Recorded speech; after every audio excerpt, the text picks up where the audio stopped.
Magandang hapon po sa inyong lahat. Alam niyo po ba guys, habang naglilinis po ako ng aming istante, nakita ko po ang mga troping ito guys. Ito po ay binigay sa akin bilang Outstanding Performance Award. Ito naman pong isa guys ay Top Recruiter of the Year. At ito pong isa ay Collection Leader Award. At pareho po silang 1998. Balik sa aking alaala nung mga panahon na ako ay isang Avon dealer.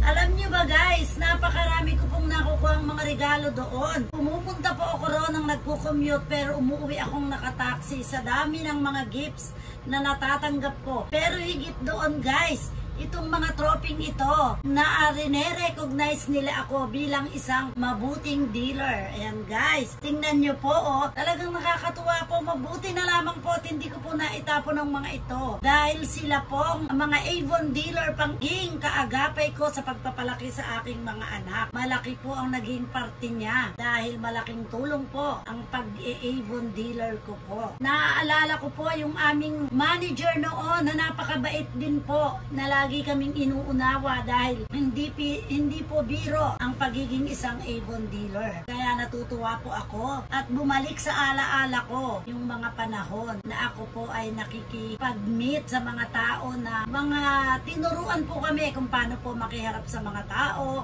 kung paano yung tamang pag-guide sa aming mga hanap buhay na alam niyo naman po ang Avon ay installment po. Kaya talaga pong kailangan po mahusay tayong magsalita. At doon nabuo yung aking magandang pakikipagharap sa tao. Kaya guys, comment lang po sa baba. At ask ko lang po kung meron pa pong nakakakuha ng mga ganitong parangal.